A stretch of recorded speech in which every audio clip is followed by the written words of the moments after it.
আমি নিন্দা করার ভাষা পাচ্ছি আপনার নতুন খেলায় হাসিনার চমক, চুপি চুপি চালাচ্ছে গোপন মিশন। চারদিকে যখন অপেক্ষা ছিল পরিবর্তনের, তখনই ঘটে গেল এমন এক ঘটনা যা যেন অন্ধকার কুয়াশার ভেতর থেকে বেরিয়ে এলো এক জ্বলন্ত সত্যের মতো।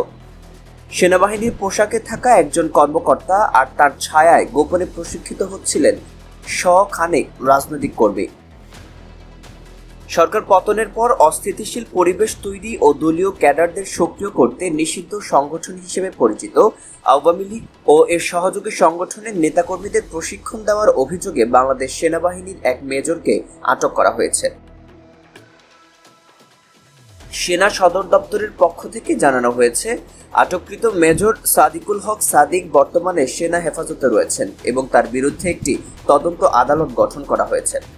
গোয়েন্দা তথ্যের ভিত্তিতে জানা গেছে, মেজর সাদিকুল হক সাদিক রাজধানীর মিরপুর, ভাটারা, কাটাবন ও পূর্বাঞ্চল এলাকায় গোপনে এই প্রশিক্ষণ কার্যক্রম পরিচালনা করছিলেন। এর মধ্যে ৮ জুলাই ভাটারা থানা এলাকার একটি কনভেনশন সেন্টারে আয়োজিত প্রশিক্ষণে প্রায় ৪০০ আওয়ামী লীগ ও ছাত্রলীগের নেতাকর্মী অংশ নেন। অংশগ্রহণকারীদের ২ দিন আগেই বিশেষ টোকেন সরবরাহ করা হয়। প্রশিক্ষণ শেষে তাদের মধ্যে গোপন সংহতি ও কৌশলগত নির্দেশনা দেওয়া হয় বলে গোয়েন্দা সূত্র জানিয়েছে। ১৭ জুলাই রাজধানীর উত্তরা এলাকা থেকে সেনাবাহিনীর একটি বিশেষ টিম মেজর সাদিককে আটক করে। পরবর্তীতে তদন্তে তার সংশ্লিষ্টতার প্রাথমিক সত্যতা পাওয়া গেলে সেনা হেফাজতে নেওয়া হয়। আইএসপিআর এক প্রেস বিজ্ঞপ্তিতে জানিয়েছে, মেজর সাদিকের বিরুদ্ধে সেনা আইনের অধীনে ব্যবস্থা গ্রহণের লক্ষ্যে তদন্ত আদালত কাজ শুরু করেছে। এ ঘটনায় আওয়ামী লীগ, ছাত্রলীগ ও অঙ্গ সংগঠনের ২২ জন নেতাকর্মীকেও গ্রেফতার করেছে পুলিশ। আইনশৃঙ্খলা রক্ষাকারী বাহিনীর একটি সূত্র জানিয়েছে, গ্রেফতারকৃতদের মধ্যে সোহেল রানা ও শম্পা নামের ২ কর্মী মুখোমুখি জিজ্ঞাসাবাদে গুরুত্বপূর্ণ তথ্য দেন। তাদের দেওয়া তথ্যের ভিত্তিতে মেজর সাদিকের প্রশিক্ষণ কার্যক্রমের বিস্তারিত জানা সম্ভব হয়। কে এই মেজর সাদিক? তদন্তে উঠে এসেছে, তিনি কক্সবাজারের রামু সেনানিবাসে কর্মরত ছিলেন।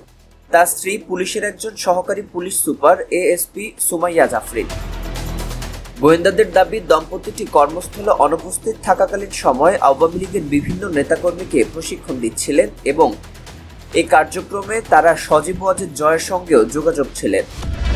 তদন্তে আরও উঠে এসেছে, প্রবাসে থাকা আওয়ামী লীগের শীর্ষ নেতাদের সঙ্গে নিয়মিত যোগাযোগ রেখে প্রশিক্ষণের পরিকল্পনা ও তদারকি করছিলেন সাবেক স্বরাষ্ট্রমন্ত্রী আসাদুজ্জামান খান কামাল, ডিএমপির সাবেক কমিশনার হাবিবুর রহমান ও পুলিশের কয়েকজন সাবেক কর্মকর্তা। এছাড়া ভারতে অবস্থান করা ডিজিএফআই ও এসবির সাবেক প্রধানদেরও এই পরিকল্পনায় সম্পৃক্ত থাকার অভিযোগ রয়েছে। সেনাবাহিনীর পক্ষ থেকে বলা হয়েছে, সেনা কর্মকর্তাদের রাজনৈতিক সংশ্লিষ্টতা কঠোরভাবে নিষিদ্ধ এবং এই বিষয়ে কোনো আপোষ নেই। তদন্তে মেজর সাদিক দোষী প্রমাণিত হলে সেনাবাহিনীর প্রচলিত আইনে তার বিরুদ্ধে কঠোর ব্যবস্থা নেওয়া হবে।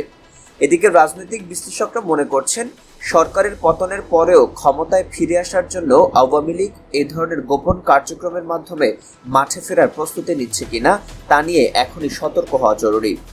এই ঘটনার পর রাজনৈতিক অঙ্গনে নতুন করে আলোচনার ঝড় উঠেছে। নিরাপত্তা বিশ্লেষকরা বলছেন, কোনো রাজনৈতিক দলের সশস্ত্র প্রশিক্ষণ নেওয়া রাষ্ট্রের জন্য বড় হুমকি হতে পারে এবং বিষয়টি গভীরভাবে পর্যালোচনার প্রয়োজন।